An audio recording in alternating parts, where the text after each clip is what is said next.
Good morning, Raptor freaks. Lexiot's here a little early because I'm going to go to the game today in Mississauga, and I want to get on the road and get over there. And it is a couple hours for me to get there. So I want to start early. We have a double reaction day and a preview for the game I'm going to at Paramount 5 Food Center against Greensboro Swarm. Raptors 905 losing to Greensboro Swarm yesterday in the first game of a back to back in the afternoon out in Mississauga. And then the Raptors winning a game against the Wizards last night. And it was a very balanced game with the starters, and it was very fun to watch. Even though the beginning looked a little bad, the Raptors cleaned it up and played better and better as the game went on. And it was interesting to hear Brandon talk after the game about how Darko didn't have to show them tape or tell them what they needed to do. They kind of already knew what they needed to do because they're intelligent, self-aware basketball players. They're realistic and paying attention. So that was pretty interesting. Yeah, it was very much a tale of two halves in the Washington Wizards game last night, with the Wizards really beating our butt for the first half of the game. And then in the second half, the mature, older team did more to settle things down and take control and take the game for themselves. And that's really part of what it was last night is that, Bub Carrington, Bilal Koulibaly, Keyshawn George, these guys are awesome and they're young, up and coming stars and they are dangerous. The thing about them that bugs me is they make a lot of their open threes and they are a dangerous team. But also at the same time, they are young guys who haven't won a whole lot in the NBA yet, and they're on that learning path, like all young players do in the NBA, of developing and learning more. And while we're ahead of them on the escalator towards Larry O'Brien, the Raptors have more talent and are further along towards ultimate success in the NBA.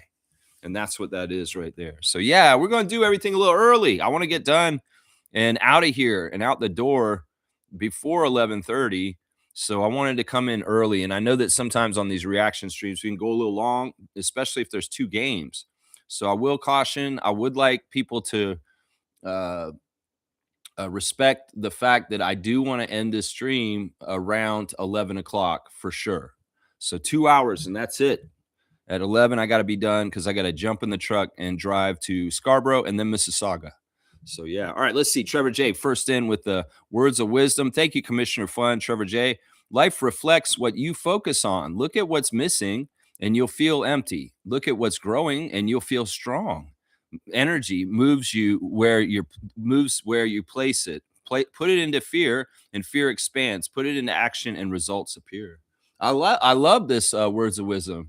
I feel like this is a really, really poignant one for right now. There's different levels of awareness you have to have right now. There should be levels of awareness personally of yourself and your personal life and your life around you. And then there should be global awareness of the whole entire world and developing situations and possibilities that, you may need to worry about too. But the ones that you can control the most is the one around you.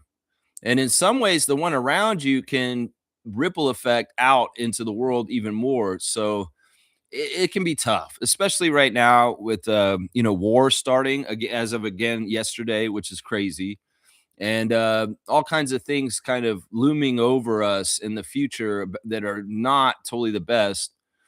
We can make a future better for us in the direct near vicinity of ourselves by having this kind of mentality, what he's saying. So what do you want to focus on? Do you want to focus on the kind of daunting, crazy world changes that are going on right now? Or do you want to focus on your pet project, your garden, maybe something you're doing as a creative outlet? Maybe, your family, you want to focus on them because they need you for some reason or something like that. Just whatever it is, realize that what Trevor's saying is true. Whatever you focus on will multiply and become more of your world. So, use that information for your advantage. And I think he's right. If you put more action in, you'll get results. If you put more about growing, you'll feel stronger. And the opposite can happen either way too. So very, very helpful words of wisdom from the commissioner of fun, Trevor J. I appreciate you, man. And I hope that you have a great day down in the state of Florida. That's right. That's right. Yeah. Raptors came back in the second to destroy the Wizards. Yeah, I wouldn't say it was completely destroying them, but listen, I feel really proud of this. Just like a week ago on this channel, I said something about Jakob Poeltl, and it came true last night. And I love that, man. I love that. I like to have proof in the pudding that if you guys are going to take the time to listen to me, that what I have to say is worthwhile. And last week, there's a lot of speculation out his back, whether the other be fully himself again. Well, did y'all see him last night? He got a double-double. And that's the thing I was saying just last week is like, watch, Yak will have a double-double again before you know it, and he'll look like his normal self. Because, a lot of people are overreacting to Poeltl and his injury this year and saying his career's over.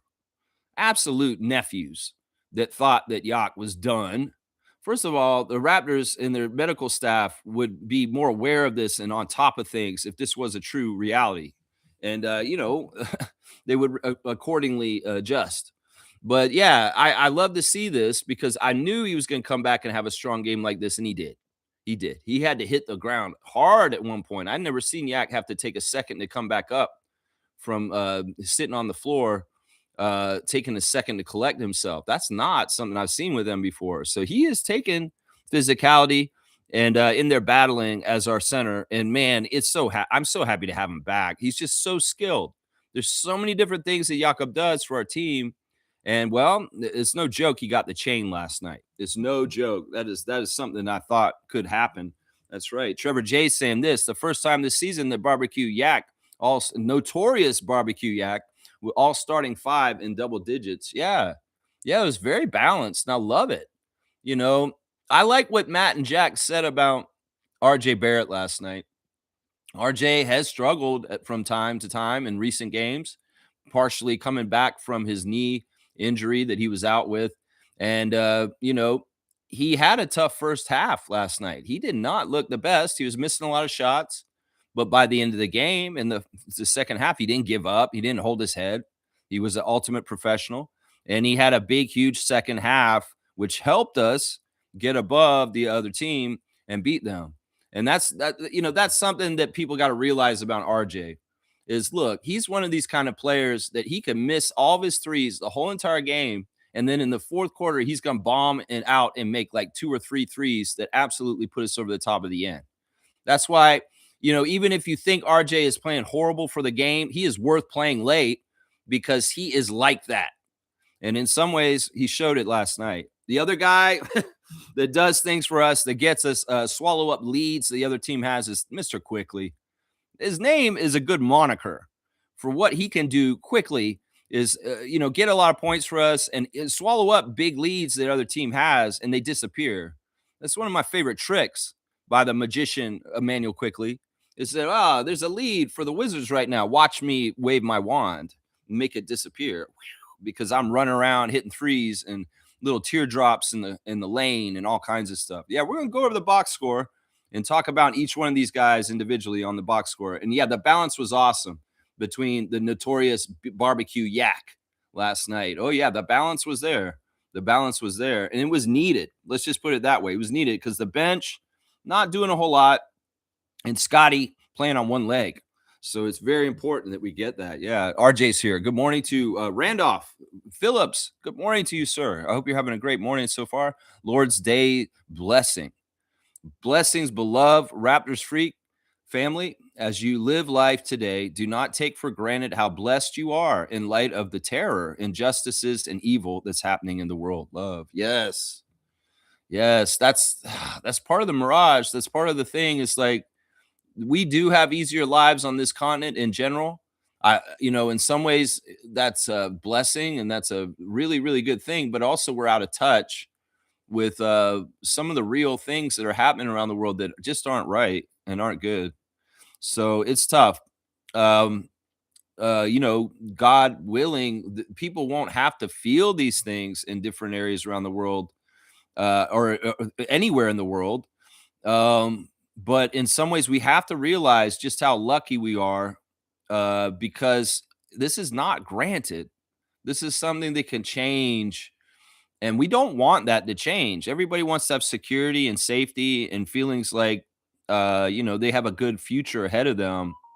And well, things are changing, and we have to be active as a populace and the people to strive for the changes in the world coming forward that are for all of us and not just for a few. And we can't just kind of go on autopilot and just live our lives and just let things happen around us, because we're not going to like what happens if we do that. So there's a balance. In some ways, they want to have security and safety and have the life they have. Well, what if I told you that life that you feel so safe and secure in, if you don't go out and fight for it or stand for it soon, you may lose it no matter what. So the safety and the sanctity of our lives right now is part of what keeps us not active to go do something about it. So where's that balance? Where you find that point where you're just like, you know what? I can't stand this anymore. I'm out in the street to protest war. I'm out in the street to protest ICE. I'm out in the street to protest them taking our clean drinking water and putting it through AI data center. What is your line to get out of your comfort zone so that you can make some sacrifices now to help those that come after you? Because if we don't do this now, this is the thing. A lot of this stuff will get established and it won't be good for anybody that comes after us. So we need to take this very seriously. You may think life is good and life is great for you, but that we may actually be the frogs in the jacuzzi and we're boiling up and getting cooked on the down low. And we don't even realize it. So understand this, y'all. Be vigilant, be smart, and be safe, but also be daring, because we may need to get out of our comfort zones to make sure that we're driving towards a future for all of us that benefits all of us. Because there's a lot of people, there's some very powerful people that have some very, very wicked and dastardly messed up visions for what they want to see the world turn into. So it's very, very important. This AI fight right now is very interesting with the Anthropic and the Chat GPT. I say this once again on this channel: boycott Chat GPT, boycott Open AI, boycott that company, because that company is going to give the equipment to the US military to mass surveillance all of us. So this is serious shit. And I give a lot of kudos to Anthropic and the company that makes Claude. And that is the AI y'all should use, because they have morals and integrity. And they're telling the military in the United States, no, you can't use our software to do this. And they're mad because they want to use the software to kill people and watch people. And one of these AI companies will say yes. And it seems like it's Sam Altman's. And that's why we all need to boycott and strike that stock down and crush his company economically, because this ain't right. We don't want this kind of a world coming. Blessings to the Phillips family and all the Raptor Freak families. That's right. All right, let me get into things a little bit more deeper here. Let me see if there's refs up yet. Yep, there's the refs. All right, here's our referees for today's game that I'll be sitting. I have crazy seats, man. This is a crazy thing. Adriana got us seats for the game today, courtside, and I'm going to be sitting next to where the Greensboro Swarm coaches sit. So y'all will probably see me on the show, on the game today. If you watch the 9:05 game at 2:00 this afternoon, you'll probably see me on the camera, because I'm going to be in camera shot sitting near the opponent's bench. And I was like, that's the only seat you can get next to courtside, is right next to their bench. Man, I don't know if I can be as loud as I want to be, because I like to yell defense throughout the game. And I do like to talk trash during the game to the referees and the players and different people. But I don't know if I feel comfortable totally doing it right next to their bench. I don't know. This will be a new one. Lex is going to go sit courtside next to the opponent's bench today. And there could be some comedy in that. Honestly, I have interesting things I might want to say at the game. I don't want to piss anybody off, and I don't want to get in trouble with the security, but I do like to be involved in the game. And I do like to make my voice heard at the game to try and help Andrew Jones and the 905 win. And after the game last night, they're going to need it. apparently, because the game yesterday was bad against them. All right, our refs for today. Nate Searley is the crew chief, number 26. He is in his second season as a non-staff official. He's number 884 in the NBA. His favorite TV show is Game of Thrones. He likes the Shawshank Redemption. His favorite musician is Noah Kahan. He likes the book The Other Westmore. Anything mom cooks is his favorite meal. His favorite app is The Grant. He'd most like to visit Croatia. His bucket list is skydiving. His hidden talent is karaoke. He's a good karaoke player. Nate Curley. It's Curley. It has its pronunciation. I said Searly. Nate Curley is in his second season as a non-staff official. He refereed 2 NBA preseason games as a non-staff official in 2024-2025 season. So this guy's borderline NBA, but not really. Not really. But he's the crew chief. The referee will be Julian Scott, number 61. And the umpire will be Canadian Mary Marlowe, number 70 of Montreal. So that's our ref crew. It's a more experienced ref crew than the one yesterday for the game. The one yesterday was awful. The referees for the G League game that the 905 played against Greensboro Swarm yesterday were absolutely dreadfully bad. 2 of them I had never seen before. I think I'd seen, actually, one of them I had never seen before. Two of them I'd seen before, but they were just off. Their calls were not consistent, and there was a lot of confusion at times about what the hell they just called, and they're really not consistent, with some things being touch fouls and some things being this and that. And they were definitely calling against the home team 905. They definitely were. There was a lot of favor given to the Swarm through the very inexperienced referee crew that was at Paramount yesterday. It was bad. This crew should be a lot better. Nate Curley, Julian Scott, and Mari Malo are very experienced G League refs. Mari Malo's done a lot of FIBA, and Julian Scott's refed quite a few 905 games this season already. So they should be in much better hands today. Trust me. Because, man, those refs were so bad. I kind of wish I went to the game yesterday, because I might have been teaching the refs how to call better during the game yesterday. I don't know. I don't know if we could have done much to help Andrew. Andrew did get the technical because they were so bad. So bad. Elijah got one too. Elijah hit the ball off the stanchion, and then it bounced back into his face, and he got a technical for that, for being angry for hitting the ball. And he got hit in the face with the ball to boot, to make it even worse. It was crazy, man. So crazy. Yeah, let's see. Randolph saying, Lex, you're on point, because there are consequences for what is going on in the Middle East. Lives are now more unsafe. The cost of living will rise, making things more unaffordable. Much is at stake. Yeah, it's very dangerous. I mean, they're acting like they're destable. They're acting like they have been the heroes. And in some ways, there is a lot of heroics in the leader of Iran being a gone, because he's a bad dude. And, he just slaughtered a ton of his people since the beginning of this year. And in some ways, I could see the good side of what happened yesterday in that. But really what this is as Israel working with the United States to put a power vacuum in Iran, and there's going to be a lot more conflict there. And in some ways, hopefully not going to spread to more regions around the Middle East, because there's real dangers here. Iran had nuclear capabilities and certain things, and there are real threats of, what happened yesterday makes the world less safe, because we're one step closer to possible nuclear war, is basically what I'm saying. That's one thing. And then, like Randolph said, this kind of stuff destabilizing things in the world can have an effect on prices and food costs and all kinds of other stuff. This is why I continue to say on this channel, and I have been for about a year now, at least, grow your own food, get more local, find out your farmers and your local sources for food, because at some point in the next couple of years, it's very likely supply lines will be messed up and things will be so expensive coming from other places that we're going to have to find our local food sources. And you know what the biggest thing that could save our world going forward is permaculture. Permaculture is a philosophy of being one with nature and using nature to grow abundance on land. And quite often, commercial agriculture is not permaculture, because it's very focused on one crop and it's monoculture, and it's not healthy for society. It's not healthy for the soil.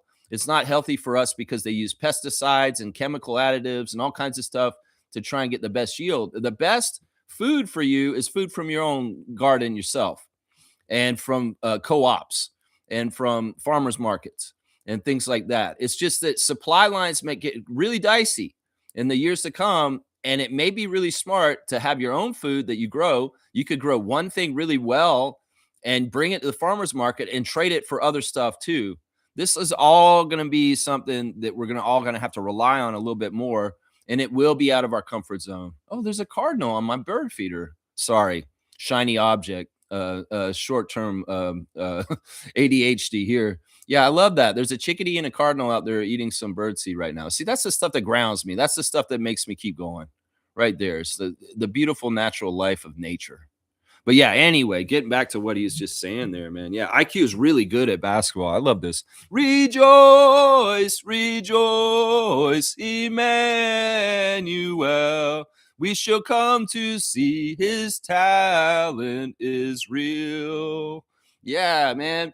I looked at my spreadsheet for the stars of the game, and in 3 of the last 4 games, Emmanuel's my number 1 star. He has really been coming on strong since the calendar flipped to 2026. And Jack Armstrong was noting it last night. I think that most Raptors fans, well, you guys, if you have not come around and apologized to Quickly yet, you are way late on that, because this man has been not only like fantastic, he's consistently fantastic right now.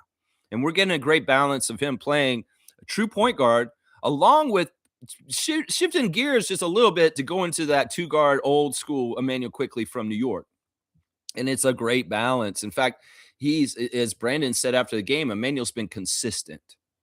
And you got to love that, man. He's making very, very good decisions. He's coming downhill and providing all kinds of offensive pressure for the Raptors that is turning into all kinds of good stuff. He gets in that lane, and, well, he's doing a really good job of deciding whether to kick it out to BI or RJ for a 3, or taking that little teardrop floater over the defense in the lane. And, in fact, he's a lot more confident in the last 2 games with that teardrop floater in the lane, and it's going down real nice. Like, you see it. It's so cool. And he's also showing a lot of patience with timing and waiting, and then just popping it in, because the defense may be near him and they may spin away from him, or he spins away from them, and then all of a sudden he's shooting it up and over and he's making it. So, yeah, Emmanuel Quickly is my number 1 star of the game for last night. The guy has just been awesome. He was the leading scorer. 27 points in 37 minutes, 10 of 15 from the field. How about that for field goal percentage? Who's going to tell me this man can't shoot? Who's going to tell me that this man is ineffective? No way. 10 of 15? Come on now, guys. And 2 of 7. So the 5 shots he missed, guys, were all threes. And he made everything that was within the 3-point line yesterday, which was a variety of different kind of little push shots and turnarounds and layups and stuff like that. He was 5 for 5 at the free throw line, which is fantastic. The free throw line did matter in this game. 2 rebounds, 11 assists. So he got a double-double with 11 assists. So he was distributing. He was finding guys like Scotty and Jakob and Brandon. And he only had 1 turnover. So you got to love an 11-to-1 assist-to-turnover ratio by a true, pure point guard that can also put on the shooting guard hat if you need them at a moment's notice. A +7 overall. Yeah, Emmanuel, you could have got the chain again last night, but it was time to give it back to Yak. And that's what happened. And Jakob is my 2nd star of the game. 26 minutes for the big Austrian, 18 points on 7 of 7 shooting. Yeah, when he gets his light touch back and he's, they're dumping it off to him, he gets all kinds of easy baskets. Whether it's just layups or little push shots, and he just pushes the ball into the basket. Yak was perfect. 7 of 7 with 18 points. You see, he can still get a good amount of points, guys. He's not broken like some people in Raptors Nation was thinking. He even shot well at free throw line. 4 of 5, only missing 1 free throw. And people were noting that, wow, Yak's really shooting way better at the free throw line. 10 rebounds. So he got a double-double. 18 and 10. 3 assists, 1 turnover, 3 steals for the big man. That's the other thing. He's active, like, on defense.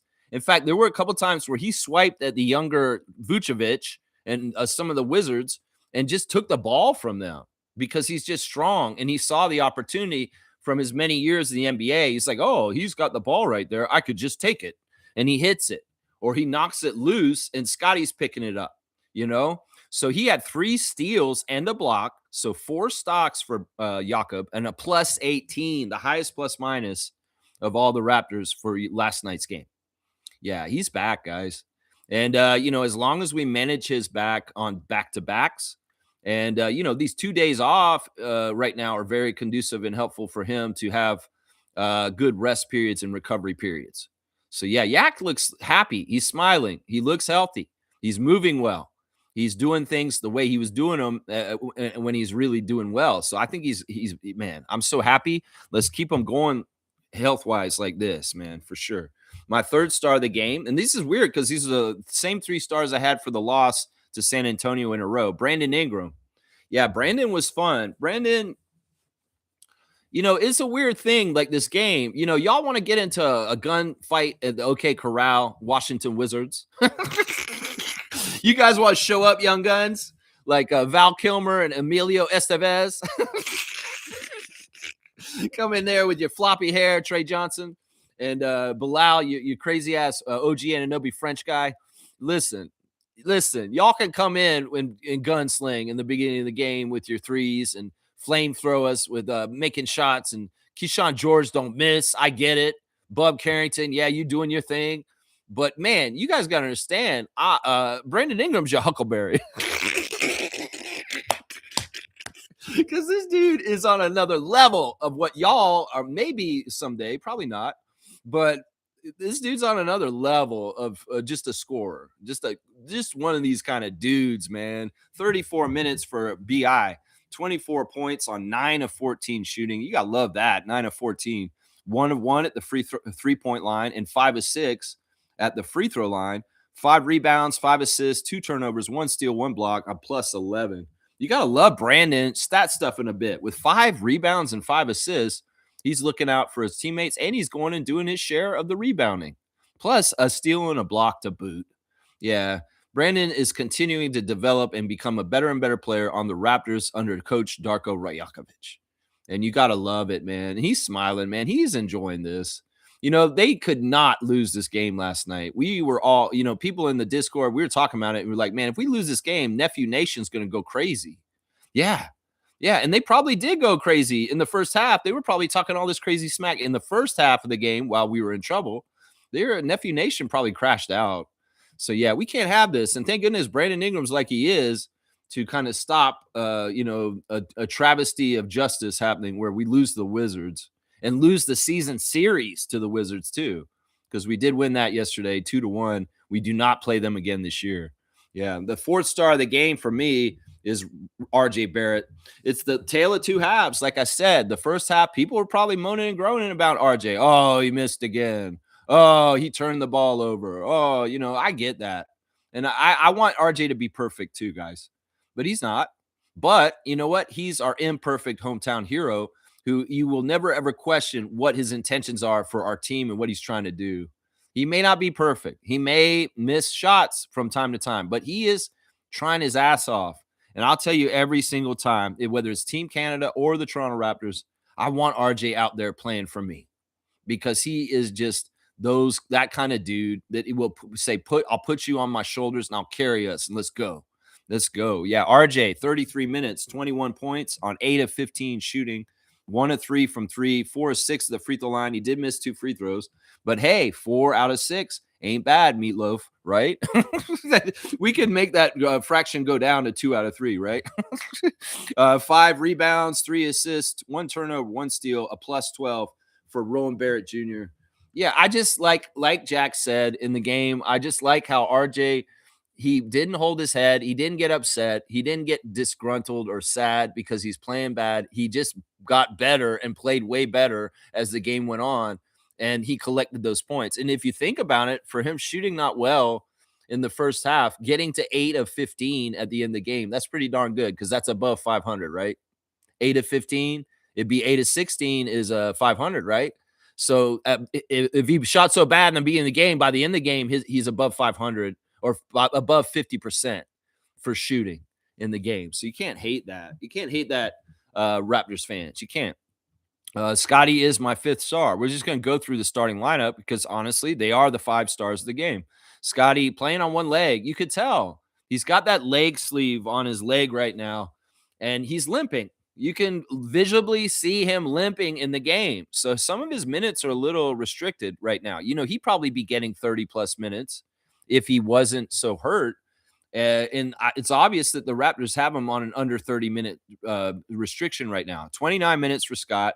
He had 18 points on 7 of 13 shooting. Once again, another guy who shot over 50%. He missed his only three-point attempt, made all 4 of his free throws, 4 rebounds, 4 assists, 1 turnover, 1 steal, 1 block, plus 3. It's a pedestrian stat line for Scott, but it's solid. And in some ways, I'm taking into account the fact that he is playing hurt right now. And the fact that he can put up an 18, 4-4, 1-1 stat line is pretty impressive because most people on 2 good legs can't do that in the NBA. So, yeah, lots of love and respect to Scotty for playing through an injury. And you know what? Letting his teammates carry the weight together equally through this game, the 5 of them. This is why I've said recently, guys, I feel like the Raptors starters are the right guys.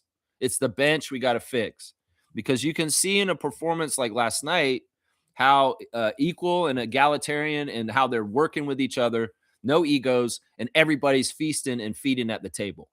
And that's the kind of lineup you want. If this is proven that Brandon, RJ, Scotty, Emmanuel, and Jakob can be like this as a unit, this is a really good starting 5.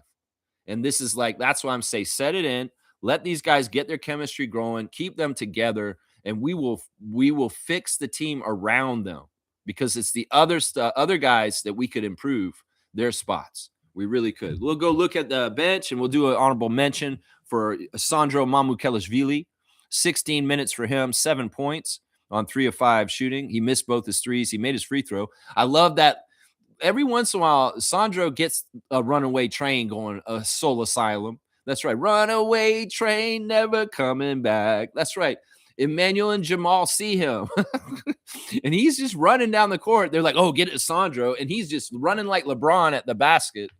And the Wizards can try and get in his way, but he's some sort of crazy, woo, I'm going to go and lay it up this way, and I'll put it in around you. He's such a good finisher in fast break for a man his size and his speed.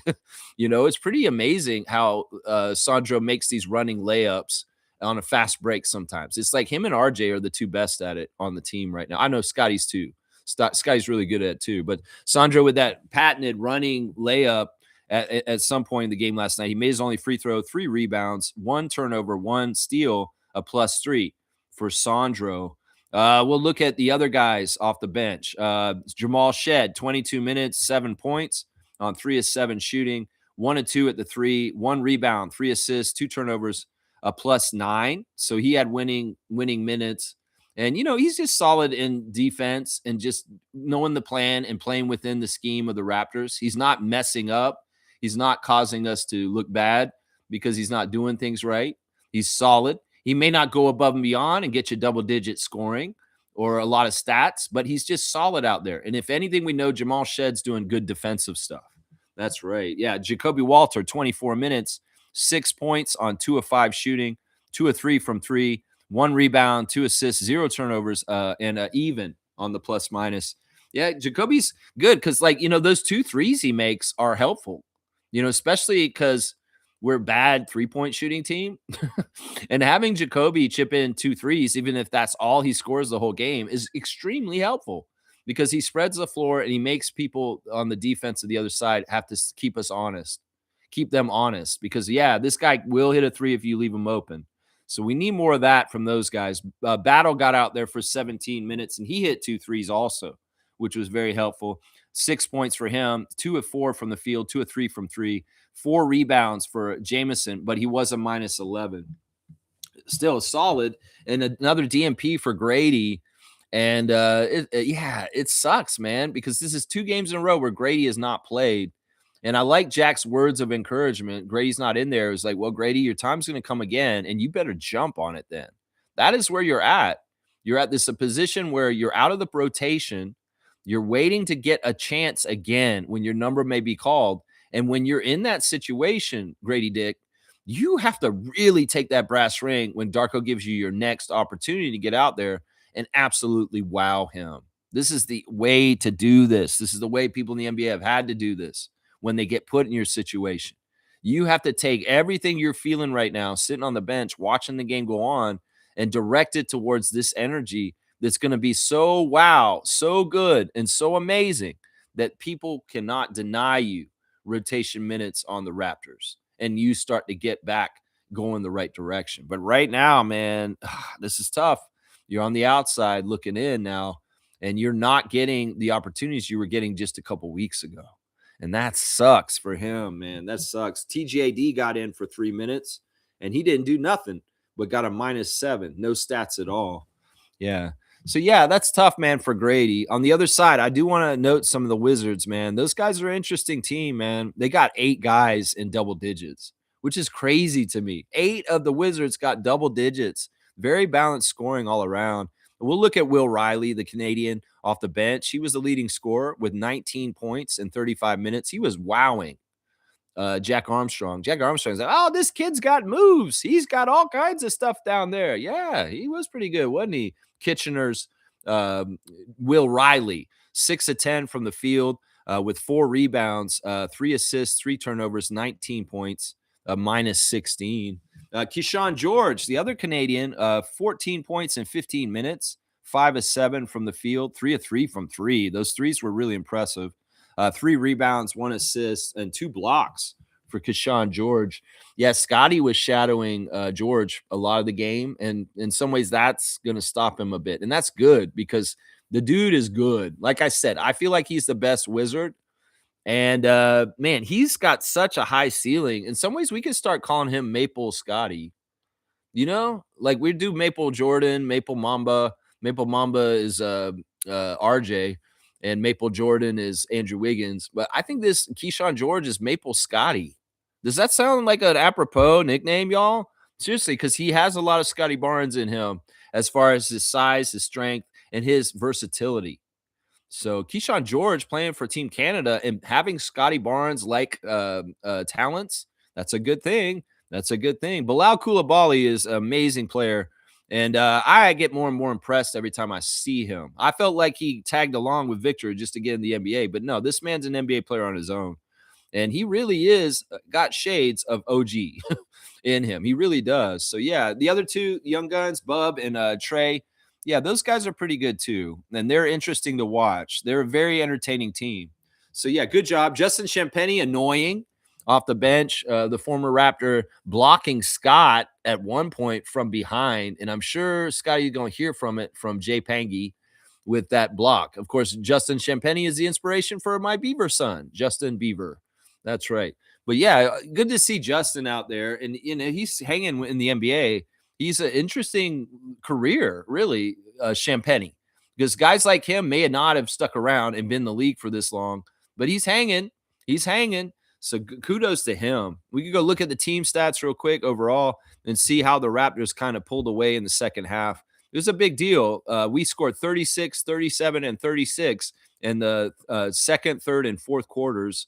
And those were big scoring quarters for us. And they started to score less and less until the last quarter, they got 33.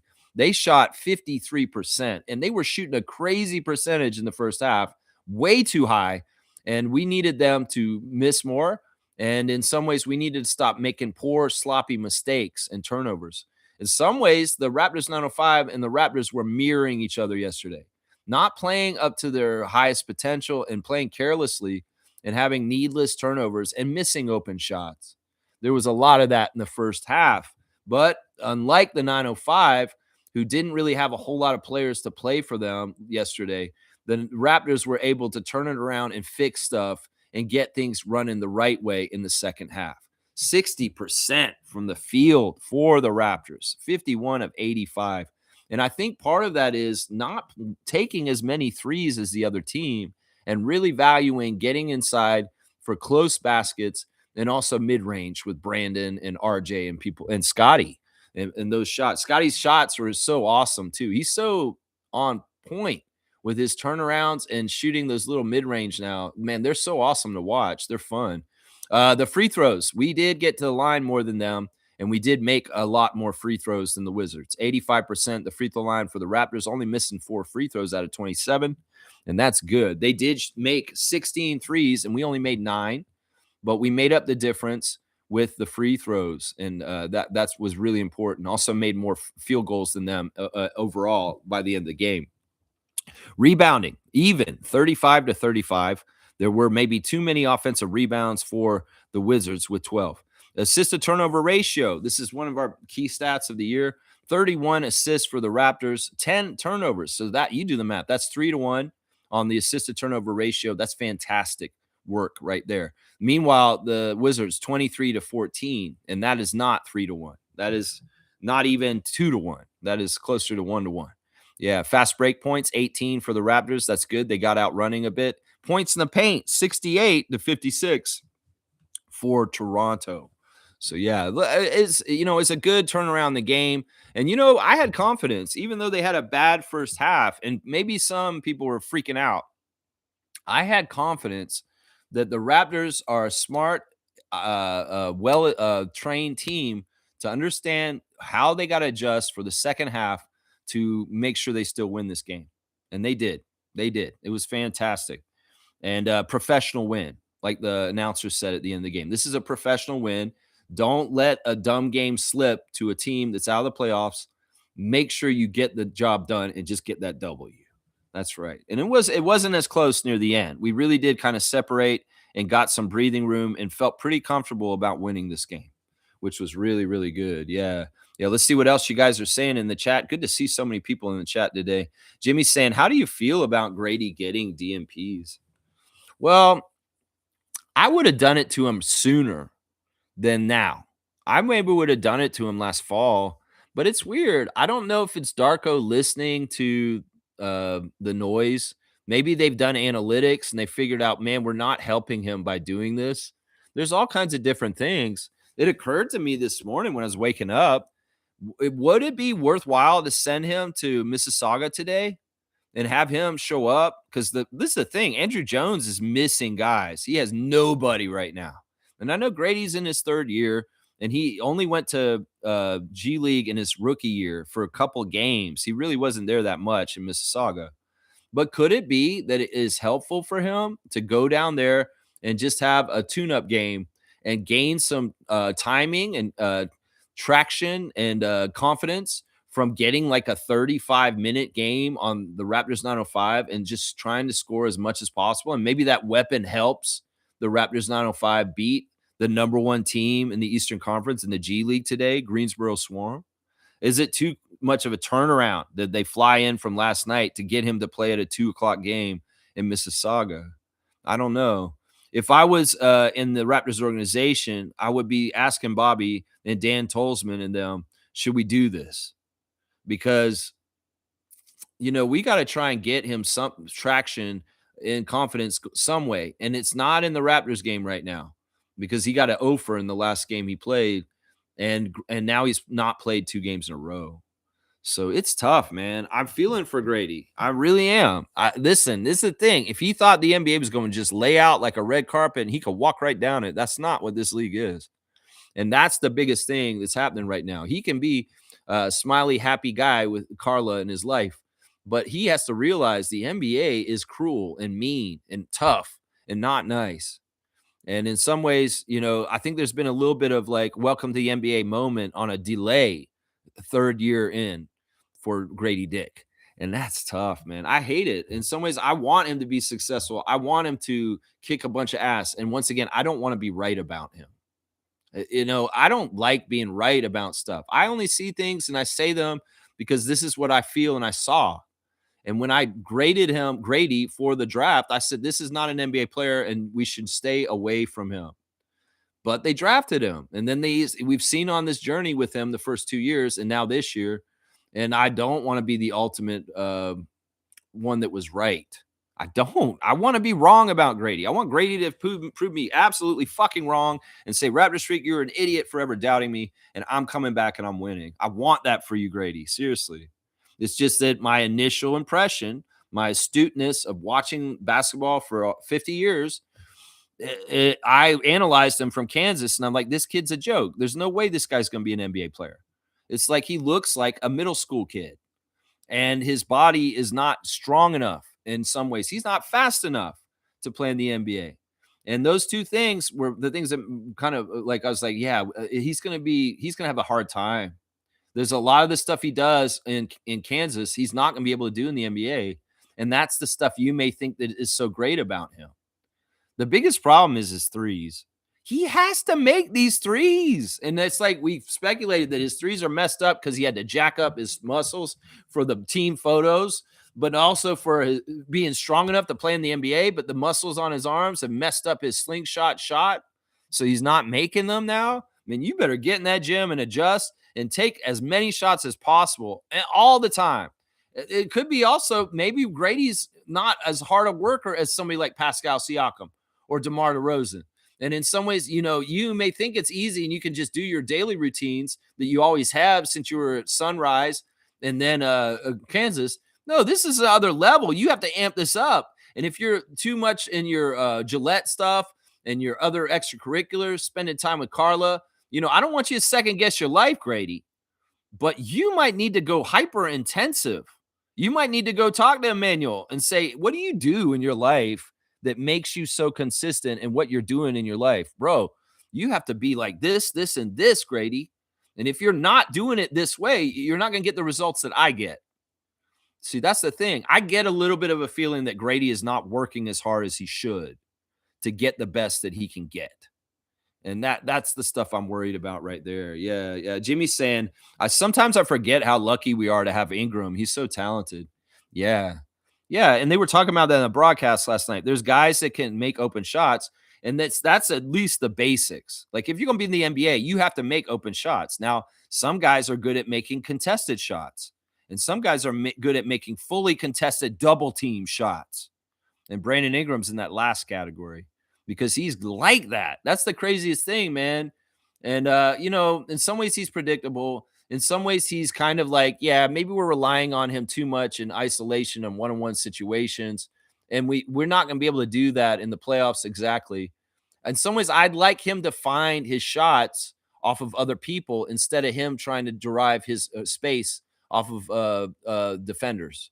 I know to a degree, Brandon Ingram needs his rhythm and his setup with his loopy dribble and his spin or whatever he's got to do to create the personal space to get his shot off. But it's also nice to see Emmanuel quickly go down the lane and throw that ball to the right, and Brandon's on the other side of the three-point line, and he's just shooting it, a catch and shoot.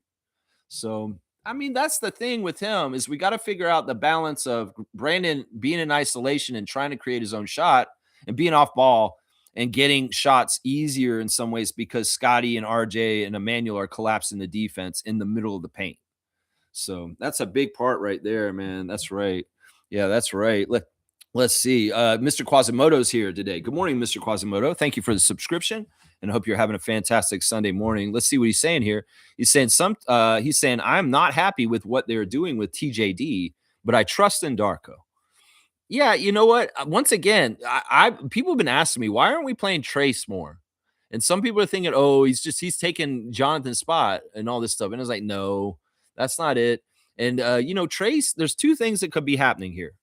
One of them is he's not fully up to speed with our systems and our play sets and our play calls to the level that the coaching staff is completely comfortable with him being out there for major minutes. See, there's a learning curve when you show up on a new team to learn the play calls and learn the way that this team plays. Some guys take to it like a duck to water, and then they're just right in and they're good because maybe they're high standard of a professional that takes it very seriously. It may also be that the system is very similar to one they've already done, and it's like second nature to go right into it and be easy at it. And, the Warriors do have a system that's similar to the Raptors. I mean, we do have Jama, who was a part of the architect of some of the Golden State offense over on their team, and he is a part of our offense now. but there may be a certain level of not totally trusting him to execute and be in the right places, the right times in the switching and the play calls that we do as a team. And it may be that they're gauging him from behind the scenes in practice, and they're like, no, he's not getting it yet. And we can't feel totally comfortable playing him rotation minutes in very high pressure situations yet. I think that's what it is. The other problem that it could be is that Trace has not come here seriously enough about how he's playing. It could very well be he's in Toronto and he's like, I'm on the Raptors, but he's not working hard. He's not doing things in practice. And this can be a motivation for people. Just like Grady not getting minutes right now, there's a motivation for him. Maybe Darko sees that Trace Jackson Davis has a whole other gear that he's just cruising on another gear lower, and he's like, well, I'm not going to play you until you actually show up and practice and go all out like I know you can. So there's a couple of different things that are going on here. You should trust Darko and realize that he is the gatekeeper for these guys and their minutes and whether they get out on the court. And if he's doing stuff like this, he has a reason. He has a reason. And I gave you two good possible reasons for why TJD is not a rotation player for the Raptors right now. You got to also remember when he was on the Warriors, he wasn't rotation there either. He was a guy who was a stashed big man on the end of the bench to use just in case of emergency. So he wasn't a regular rotation for the Warriors on the team he just came from. So that's part of it too. Isaac saying this, absolutely, we need to hear you through the broadcast chanting defense. You got to dye your hair leopard print and cheer every rebound. Yeah, we were joking about this because DJ Rodman is on the Greensboro Swarm, but he didn't play yesterday. They did not put him in. He was a DMP and sat on the bench. But yeah, I was like, are you going to talk trash to Dennis Rodman's son, Lex, if you go to the game? Nah, probably not. I'm going to be very careful because in some ways I want to try out sitting in that seat and maybe not make waves because I don't want any kind of weird ban from Paramount Fine Food Center because I was too loud or interfering with the game. So I'm going to have to play read the room is basically what I got to do. And I'll see how much I can get away with as far as cheering for the team. If I could yell my normal defense chant sitting right next to the assistant coaches of the Greensboro Swarm, I'll do it. But I have to feel comfortable enough to do it. And I will be reading the room to make sure that this is the right thing to do at that time. You know I want to. But in some ways, it's like when Adriana told me where we were sitting, I was like, oh, crap, this is going to be weird because it could be awkward. And I definitely don't want no Larry David Curb Your Enthusiasm moment where I stick my leg out and Shaq gets tripped. You do. Isaac was at one of my Larry David Curb Your Enthusiasm moments, the very famous NBA restaurant incident. Yeah, he's seen this. I don't want my Larry David life to happen like that. No. Mr. Quasimodo is saying, I still worry about how we view trap games. I don't think Wizards had that dog in them learning moment. I love you, Grady. I love that, man. I'm going to give Mr. Quasimodo just a dunk for saying, I love you, Grady. That is awesome, man. That's the kind of team support we need because in some ways it's like, he's not a bad dude. We like our guy. Where's Quasimodo on here? Have you gotten dunks before? You should be on here. Yeah, there he is. All right. This is your second one. You got that Corey Joseph Pickering 6, my guy. That Corey Joseph Pickering 6. Yeah, trap games are trap games. And we've had 2 trap games in the past week, and we took care of them. Milwaukee was a trap game. Milwaukee Bucks last Sunday was a trap game. And that game last night was a trap game too. In fact, if we hadn't woke up in the second half, John Goble was perfectly happy to railroad us to another loss against the Wizards last night. Trust me, he would have. Their calls were a little fishy at times. There was a bit of a ref manipulation in an 8 versus 5 against the Raptors last night in Washington. Yeah, we were not getting good calls in a lot of different places. There were 50-50 calls that were absolutely going to the Wizards. There were strange calls. There were weird calls on fouling on free-point shots and just weird, goofy stuff in this game. But fortunately, the Raptors weathered it all. They were professionals, and they did the best. They out-talented and outplayed the other team. And even if the refs had a little bit of help in hand for the Wizards in different ways, it all worked out for us in the end. Because, yeah, John Goble would have very gladly handed a W to the Washington Wizards over us last night if he could have. Trust me. but he didn't have that chance. Yeah, he didn't have that chance. Yeah, man. Trap games are dangerous, but this is the one thing I'll say. We've done a really good job with all the trap games this year. There's been a couple of games where we shouldn't have lost in the beginning of the year, but all the games in the middle of the season up until now, we've been taking care of the below 500 teams consistently, but we just can't beat the top teams in the league, apparently. Yeah. Jimmy's saying, haven't seen a post fade away that reliable since Kawhi on our team. This is the crazy thing. I'm not even sure who you're talking about right now. You could be talking about Brandon or Scotty because they both got that, right? They both got that right now. And I like that diversity between because that was shown when Scotty missed a game recently that we can not skip a beat, even with Barnes out, with talent stepping up and doing major things like Brandon or RJ or Emmanuel. And that's a real luxury. That's why I love this very powerful starting lineup that we have, is because the weight will be carried. Somebody's going to come in there and try and carry it and do what they can. Yeah, the turnarounds by Scotty are very Kawhi-like. And Brandon, wow, like seriously, that dude is like Kevin Durant with his length of his arm and shooting over people. Nobody's blocking Brandon's shot unless they're coming up behind him like Justin Champagny. That's it, yeah. Let's see. G's here. Good morning to G, the original Raptor Freak trivia champion. His name is on the trophy. That's right. I hope when Grady plays, he comes in with an edge now. Maybe Darko's trying to get that out of him. Yeah. Guess who's back? Back again. Yak is back. Tell a friend. Guess who's back? Guess who's back? It's his back. It's okay. He is back. Yes, he's back. Yak is back. Nah, nah, nah.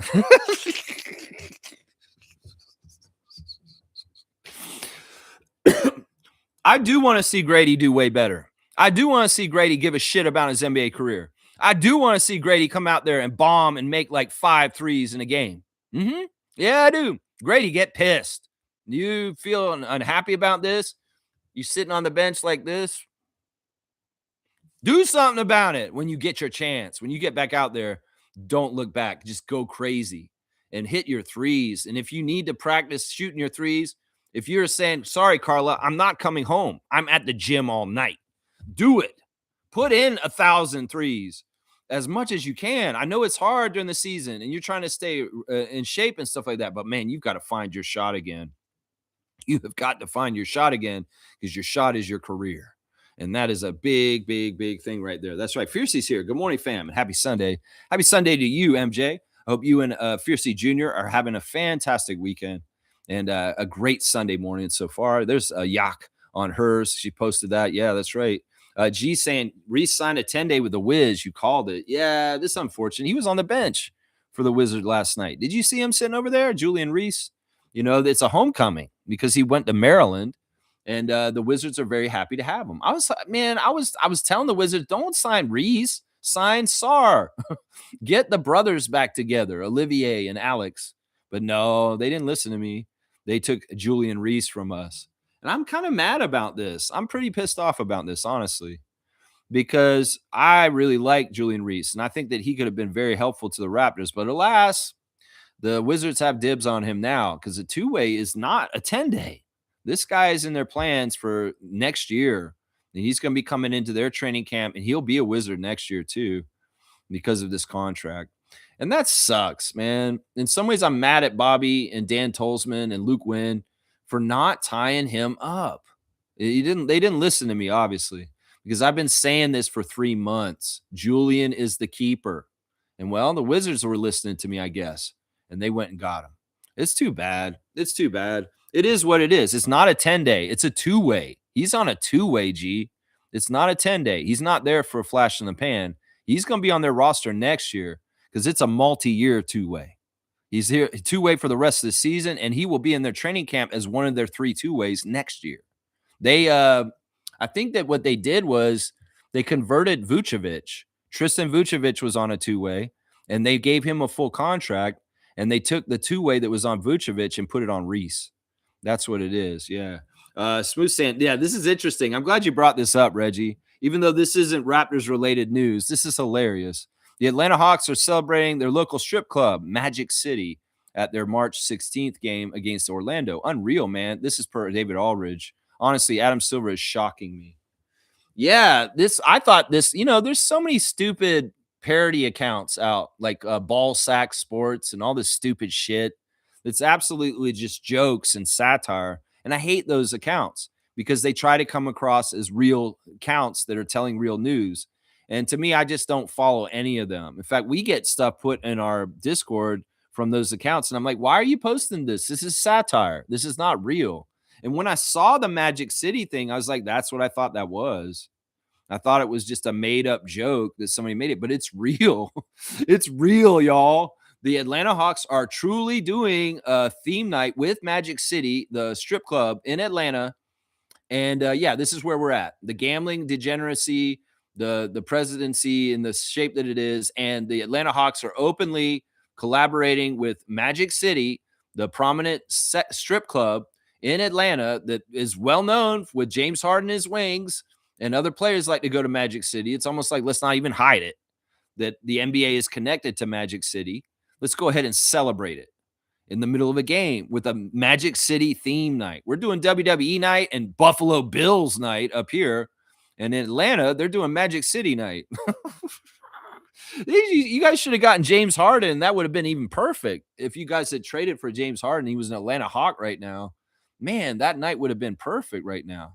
Yeah, this shocks me too, Reggie. I don't know. Is this like a canary in the coal mine for the decline of Western civilization? Or is this progress?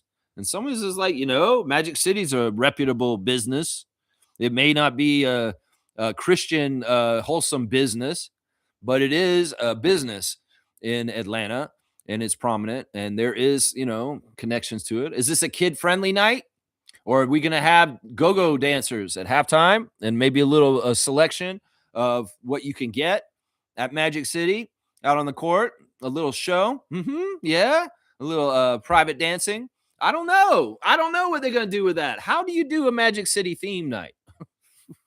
I'm serious. How do you do this? Do you have the strippers come to the game and stand out there in the crowd or stand out there in the floor before and doing dances? Maybe with clothes on. Maybe they're just out there dancing. I don't know. Maybe they give out the wings. I don't know what they're doing. I don't know what they're doing. Isaac Campbell say, yakety yak. Maybe don't talk yak. Yeah, that's an old classic song. Yakety yak, don't talk back. Don't talk back. Maybe don't talk yak. Maybe don't talk yak. I think there's too many syllables in there. Yakety yak, don't talk yak. Oh man, Yaka Pirtle, you're my hero. I love you, man. G saying yes, a 2-way. You're correct. Yeah, that's different, man. If it was a 10-day, he'd be coming back to us, but he's not. Andrew Jones has to go the rest of the season without Julian Reese. Angel Reese being on the tempo, that may be out the window now, guys. Angel Reese may not want to come to Toronto now because Julian is in Washington, and now she's going to be a Mystic, a Washington Mystic instead, because Julian is now on a 2-way with the Washington Wizards, and I am sad about that. Seriously, I'm going to watch Julian Reese's career, and yeah, Bobby Webster, I might remind you a couple times over the years. Yeah, Trevor's saying Reese is from Washington, so he just went back home. Yeah, it's a nice little thing. It's a nice little thing. And it was interesting to see him on the bench. What I would question about Julian Reese being on the Wizards is he going to learn as much in that group as he would have learned with us? No. Because this is the thing. One of the things with the Wizards is, and they did just trade all their vets, CJ and Chris Middleton and Jordan Poole even. Who's on that team to teach? Justin Champagnie? Corey Kispert ain't there anymore either. So you got basically Julian, a 20-year-old, on a team with a bunch of other 20-year-olds and under 25-year-olds. Who the hell is guiding them in the right way? Is it just Brian Keefe? I mean, seriously. That's what I got to wonder sometimes. If you have such a young team and such a young nucleus, who are the Garrett Temples? Who are the guys that are going to be the role model? In some ways, Julian could be running around with these Wizards and getting a lot of bad young habits because there's people that aren't holding a standard for being a professional on the Wizards team because they're all young and they run the team, right?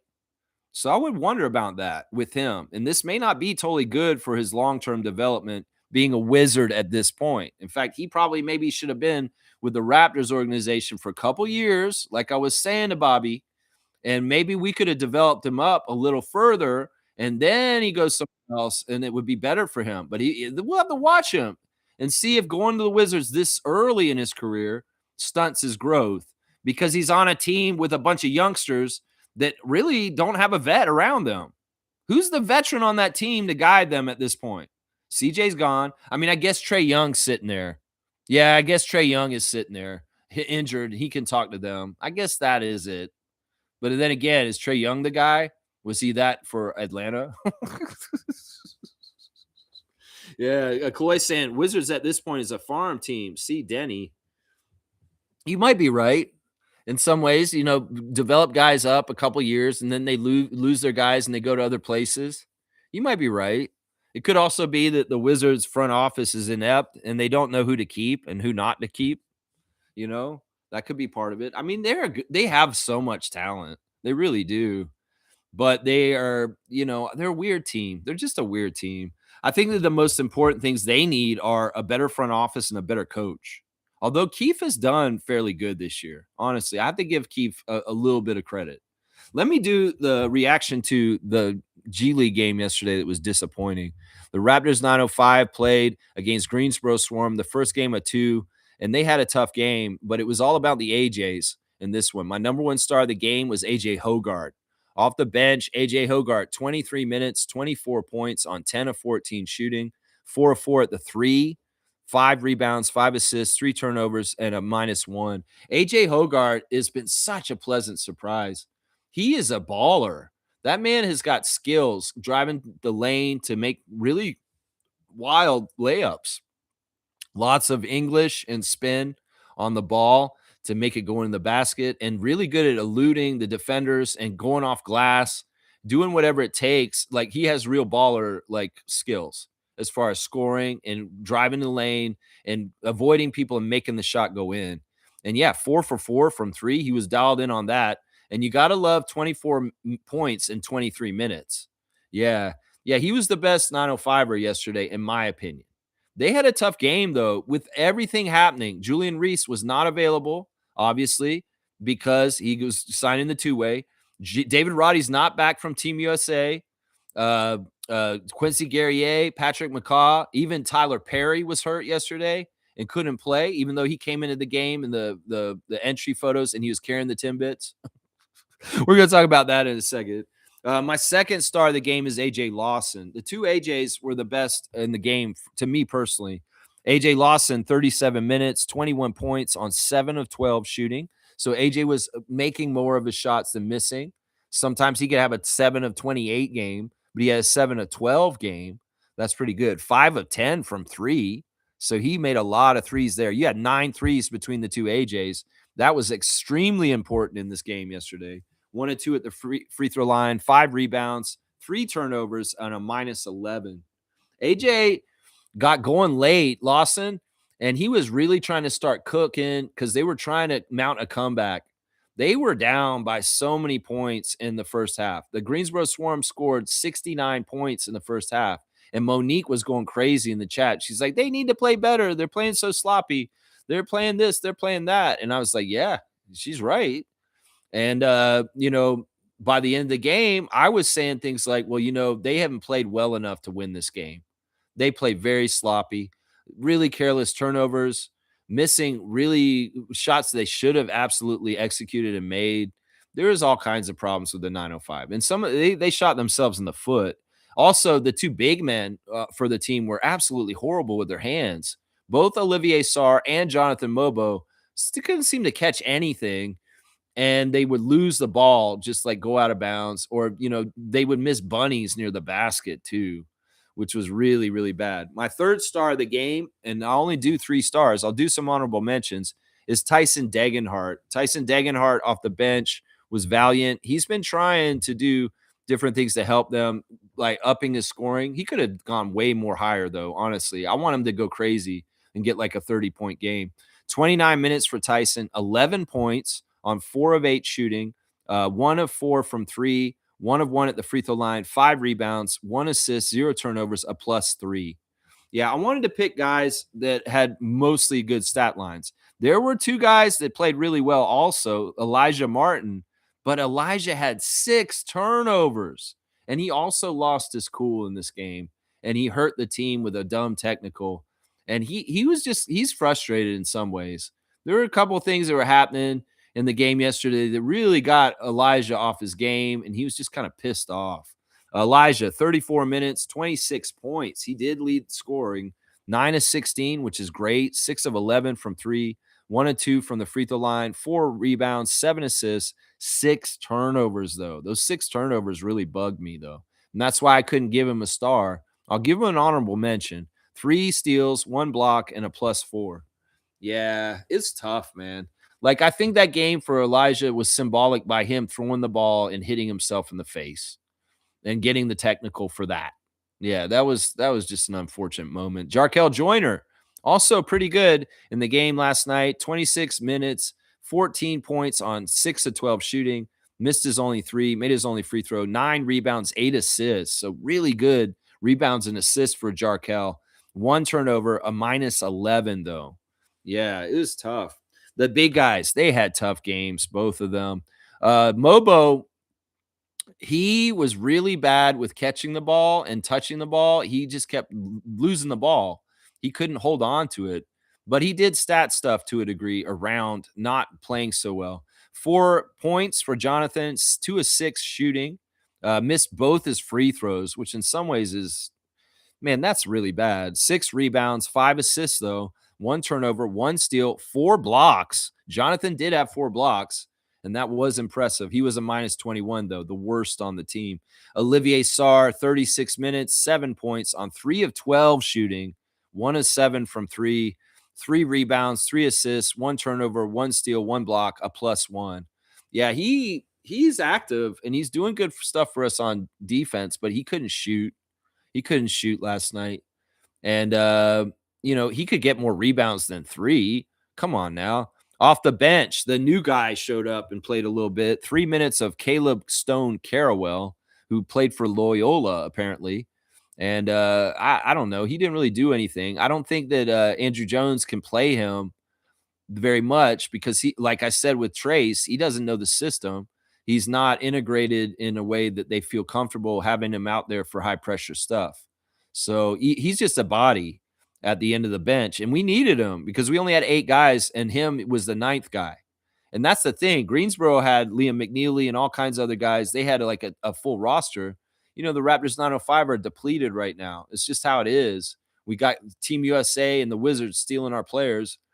And, we have only 8 guys to play because that's it. That's tough when you only have an 8-man rotation. And I don't count this Caleb guy as part of the rotation because he's new and they can't play him for very long. They played him for 3 minutes and that's it. Tyreek Key, 24 minutes, 7 points on 2 of 8 shooting, 1 of 4 from 3. He made his only free throw. 2 rebounds, 2 assists, 0 turnovers, a -17. Tyreek had a bad game. He's been so solid in all the games leading up to this one. It was just kind of weird to see him dud out on this one because we needed all those guys that can score to show up for this one. I knew it was going to be a high scoring game because Greensboro Swarm has one of the best offenses in the G League. They're the number 1 team in the East.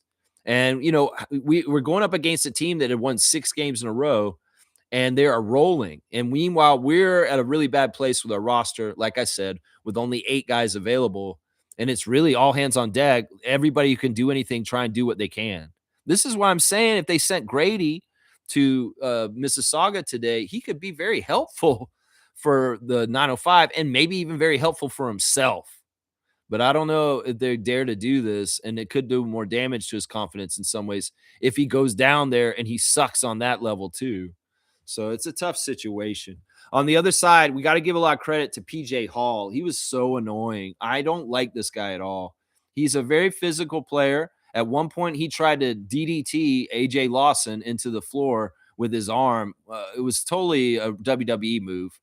He's very physical. And, Warren Ward and Randy Urban, who was calling the game again. It was really cool to see Randy's got that gig regularly now, it seems. We're calling travels left and right on the Greensboro Swarm, and the refs were not calling them because the refs were not very good. Let's just put it that way. That was one of the worst ref crews that I've seen in the G League in the last few years that I've been watching. yesterday. That was really bad. PJ Hall, 27 points on 12 of 20 shooting, 19 rebounds. Yeah, 27 and 19 game for this guy.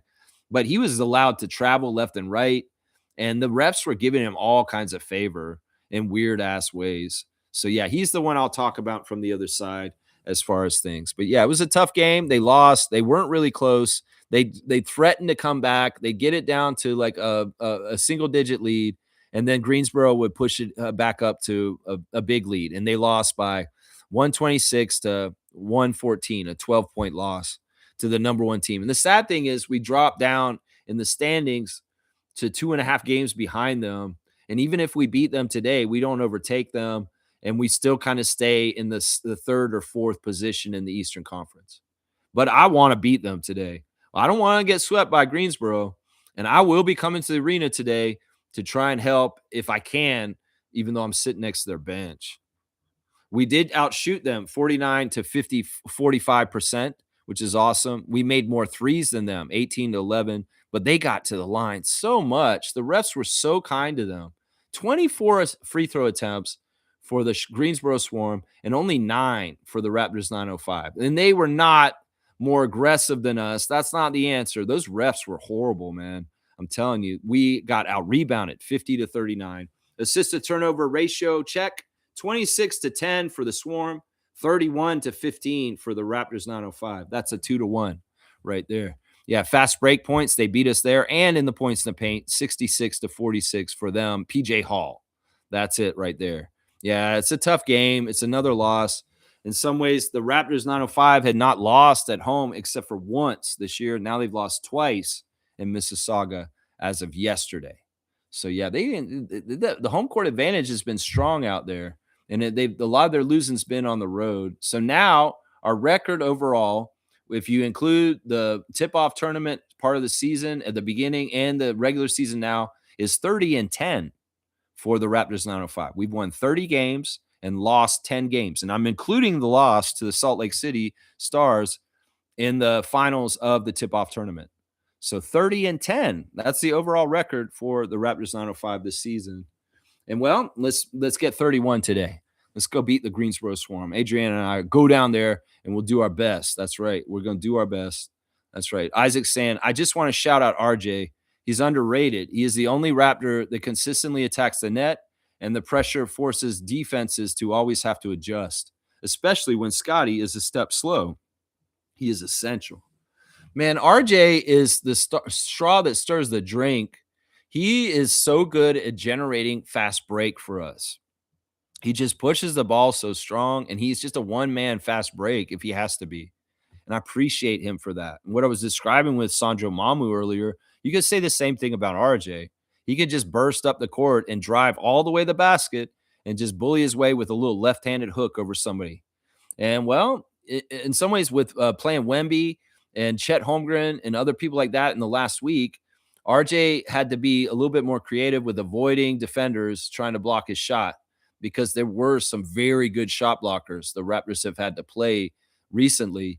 And, that's a challenge for some of the places where he likes to get his offense around the basket. So, yeah, we love RJ. We love RJ on this channel. That's our dude, man. That's right. Isaac's saying this. Maybe Yak attacks the net, but a center attacking is different. We've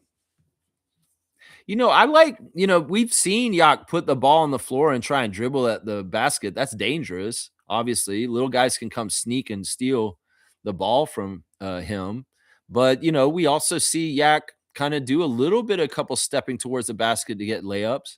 The thing I love about Yak the most is he's a really emergency valve. These guys get tied up near the basket. They can just dump it around to him, and he's just like, put the ball in. And there's a lot of that going on with Jakob, especially last night, where he's just like, dump the ball to Yak. He'll just put the ball in. And I love that. That's a very sound, easy way for the Raptors to get easy baskets. These guys like Brandon or RJ or Scotty draw the attention, and all of a sudden they just dump it to Yak. We know about the pairing of IQ and Yak and how potent and awesome that is. But on the down low, we should give a lot more attention to RJ and Yak, because they've been doing a couple pick and roll actions in the last few games that have been supremely awesome too. whether it's like a RJ behind the back pass to Yak and he's laying it up. That kind of stuff is awesome too. And we know Scott's got synergy with Yak too, as far as two bigs passing back and forth to get a very easy open shot between the two of them in the lane. We would like to cultivate and see more developing synergy with Brandon and Yaka possibly into the future, much like the other starters with Yak already. You know what I'm saying? All right, let me get into some more of my tabs real quick. Let's do the Instagram stories. And this is very interesting, guys. Chucky Hepburn is saying happy birthday to his love. And I think she was in the chat with us yesterday, guys. Trendy Views is her chat name. And she knows way more about Chucky than anybody else because we're in there talking in the 905 chat yesterday. And she's very Chucky centric. She's like, yeah, Chucky, he got off crutches and now he's being able to put weight on his legs and take shots, is what she said. And she said straight up, Chucky is really excited and he can't wait to come back and play for the Raptors again. It's like, wait a second, do you know him? And it was like, wait a second. And I looked at her picture on her thing, and her name is Trendy Views. And well, this same lady who is in that is being on Chucky's Instagram this morning, and he's saying happy birthday to her. So I'm guessing it's Chucky's lady because she even talked about her daughter, and she knows stuff about Chucky's rehab that nobody should know. So she kind of gave us a download that he expects to be back by the end of the season, and that he's gotten to a new level with his recovery where he's off of crutches and he's allowed to shoot again, guys. So this is good, encouraging news from the camp of Chucky Hepburn and possibly from his spouse, from his lady, the mother of his children, who's in the chat with us, which is crazy. I just put two and two together this morning when I saw his Instagram story. I was like, wait, is that Trendy Views? It could very well be. I mean, we're going to be hanging out with Jonte's degenerate gambling friends in the 905 chat. There's going to be family that's going to be coming through there to watch their loved ones, right? Right? We're going to see that, right? Jamal McGlure's event was crazy. The Hollywood event that he had, the night of Hollywood glamour, and Jama enjoyed it. He was at it, and yeah, just good stuff, man. Just a big black tie event, and probably very good for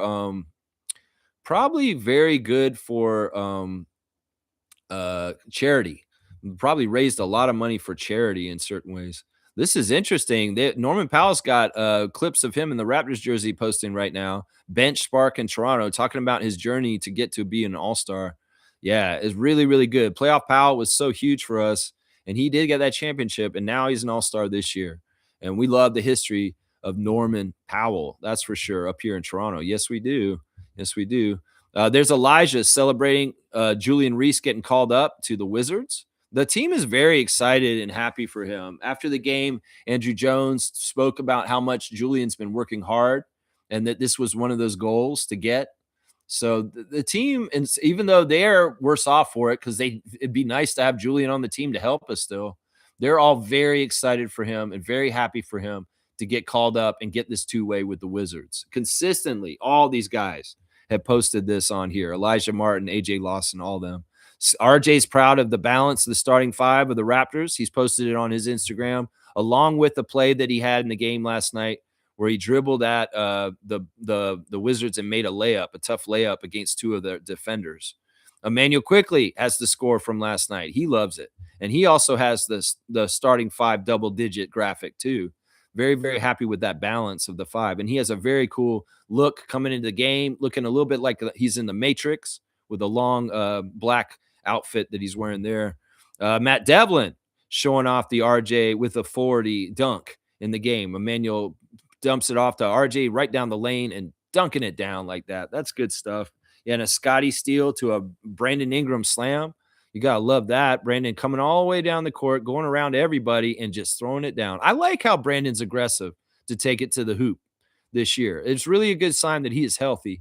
Jacoby Walters got the team photo that I used for the stream picture with Jakob with the chain on it. It was funny when Yak gets the chain, he puts it on, he spins it a bit, he stands for the team photo, and as soon as the team photo is over, he takes the chain right off. He's not wanting to wear that chain for too long, which is very interesting about that. Let's see. Monica Wright Rogers is doing a photo shoot wearing the wine-colored Tempo color. And yeah, they're saying they love working with you, Christelle A. Williams.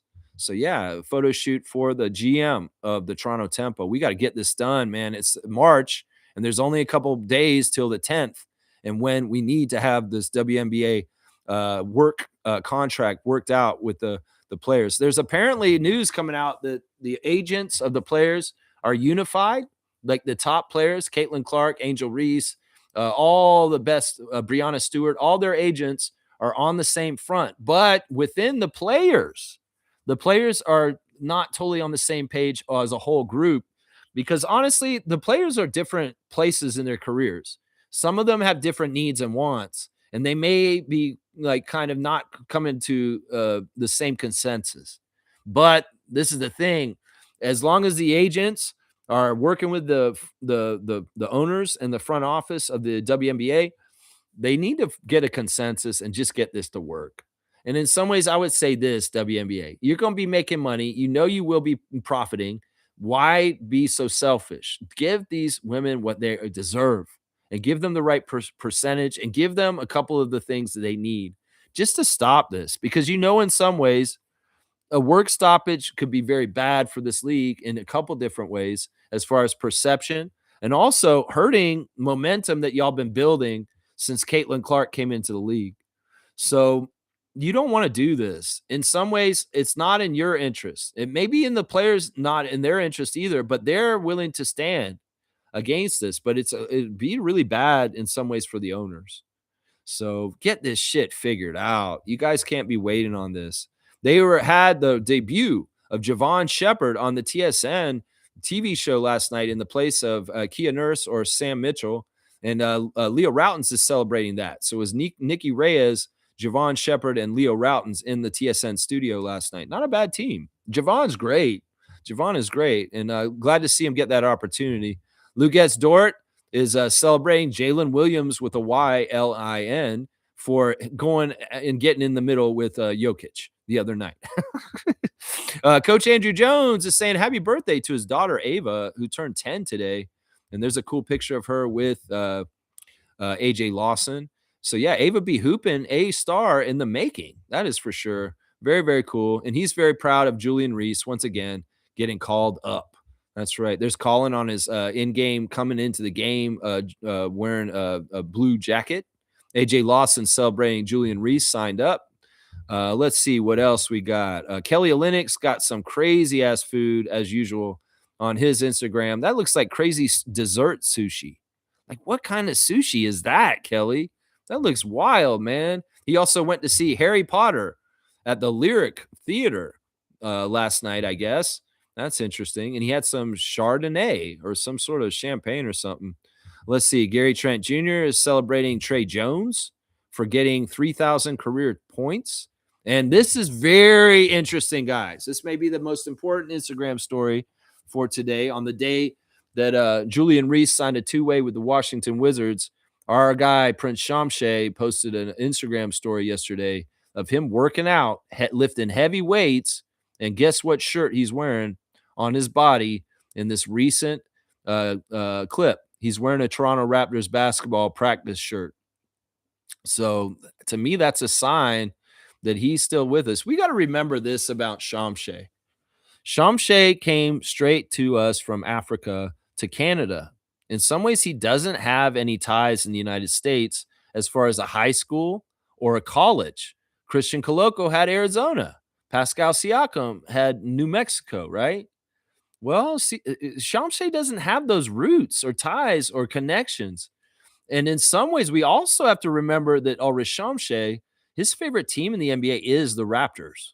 He was very explicit about that when he came to us, that his favorite player is Siakam because he's from Cameroon and he loves the Raptors and the Raptors championship. And so he may have a loyalty to our team that we've got to really, really respect and love. That Shamshay, like I said, it may not be that he's like interested in going somewhere else, that he is really wanting to just stay in Toronto, and Bobby's holding that roster spot for him. So it's encouraging to see Ulrich Shamshay post an Instagram story yesterday of him working out, lifting very heavy weights, and he's wearing a Raptors shirt while he's doing it.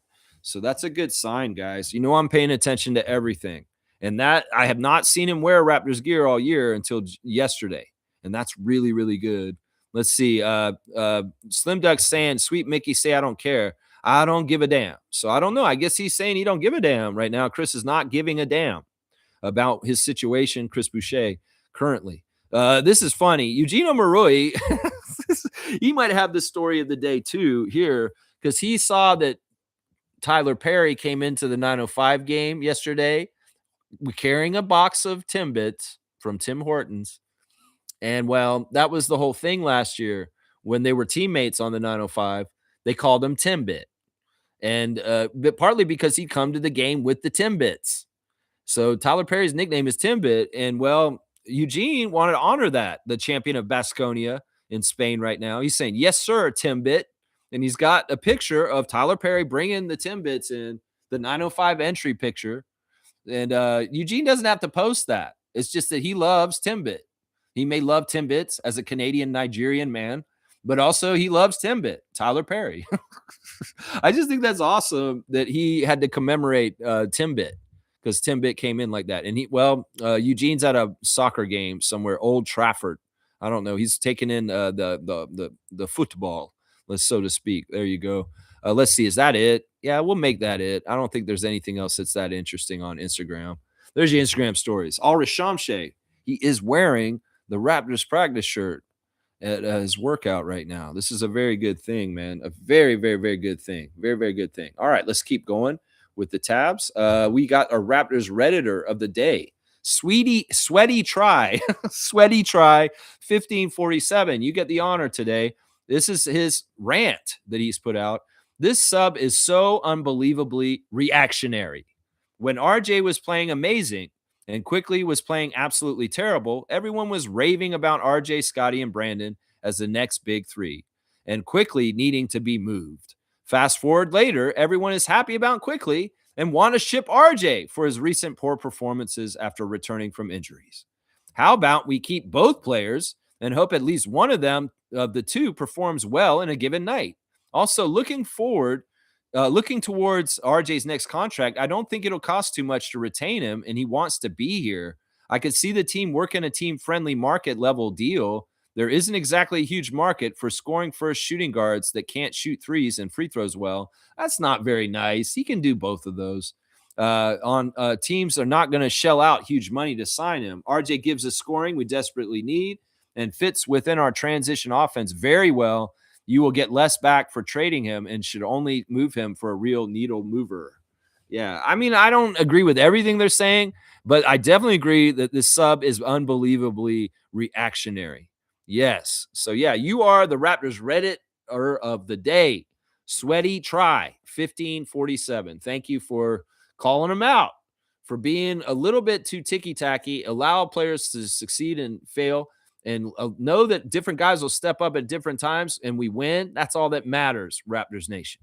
Right there. Let's see if there's any breaking news right now in Raptors world. Let's see. We've got the new mailbag from Doug Smith, if you want to go check that out on the Toronto Star. But that's about it. I don't see anything else that's new there. Let's do the straight goods on Canadian goods. Today I'm doing Rise Kombucha. Rise Kombucha was born in Montreal, and in 2012 they renamed it to Rise. And it's kombucha is awesome, man. It's so good. It's just a kombucha that has less sugar and less calories, and it's all natural kind of stuff. This flavor that I've got right here is hibiscus and rose hips. And man, if you don't know kombucha, it's like fermented, like fruit kind of a drink, and it can be really good for your gut health and probiotics.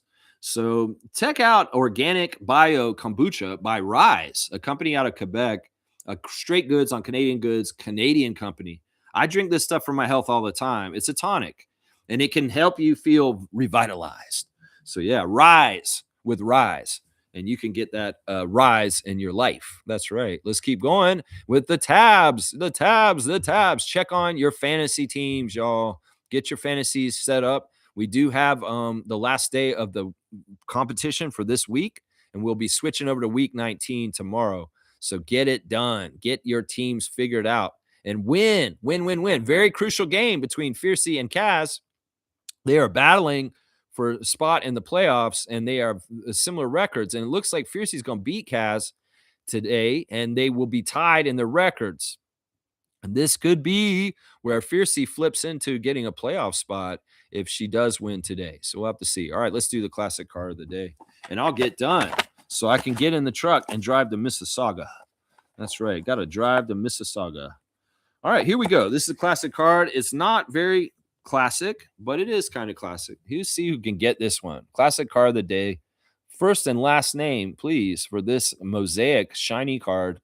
If you can tell who this guy is, write it in now. You can get the classic card points for today. Select easy if you are here with me. I know I started a little earlier today, guys, a half hour early, and that's partly because I want to get out of here. Hey, there's Monique. Good morning, Raptor Freak crew. Much needed win. Everybody eats. Is IQ playing out of his mind? Yes, like Deezy knows. He doesn't have it solely spelled right. That's not how to spell his first name. I'll give you another attempt. Your spell correct's in your way right now. You know that's not his name. So yeah, I want you to get a little bit more correct, whether it's the last name or the first name. The last name's pretty much right, but the first name isn't right. That's not his name. So somebody could seagull it right now if they really wanted to.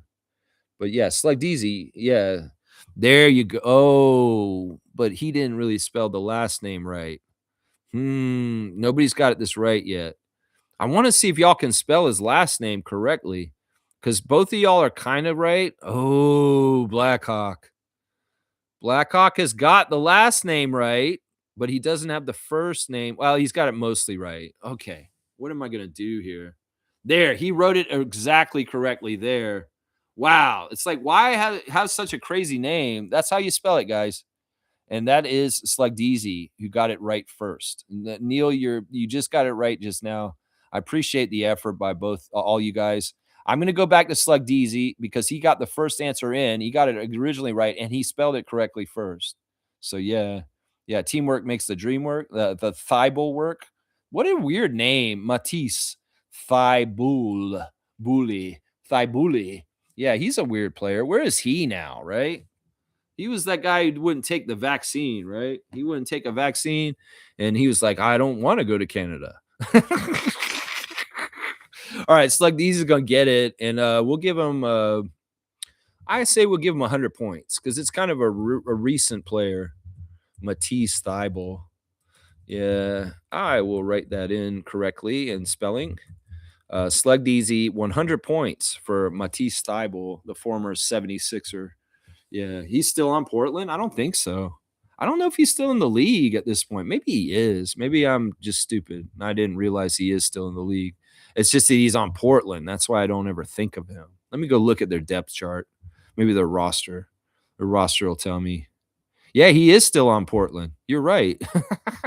Well, okay. So he's still in the league. It's just that I don't realize it because I don't pay attention.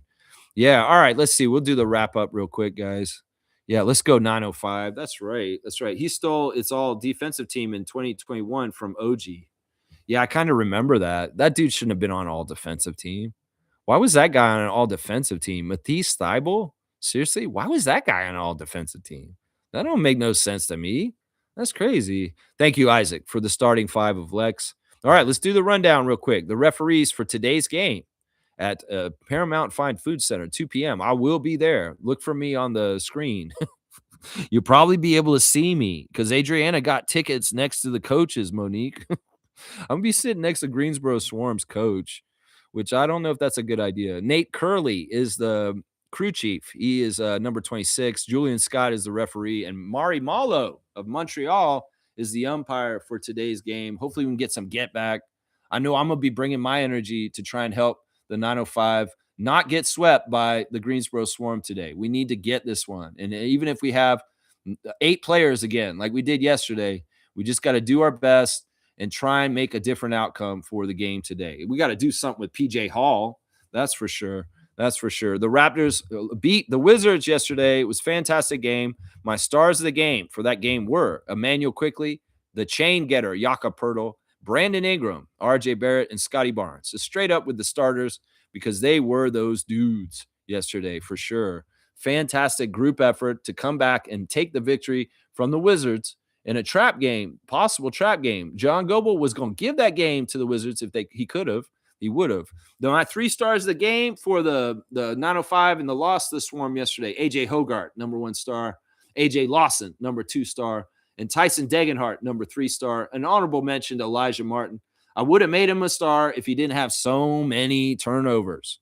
Too many turnovers for Elijah with 6 turnovers yesterday.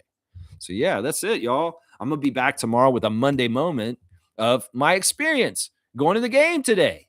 So I'll come back tomorrow and I'll give you all the download from sitting at courtside next to the Greensboro Swarms side of the court, which is crazy. I was like, when she told me that, I'm like, man, I really wanted to get loud and crazy, but I feel like I'm going to have to be a little bit more muted just because the coach is going to be trying to coach right next to me.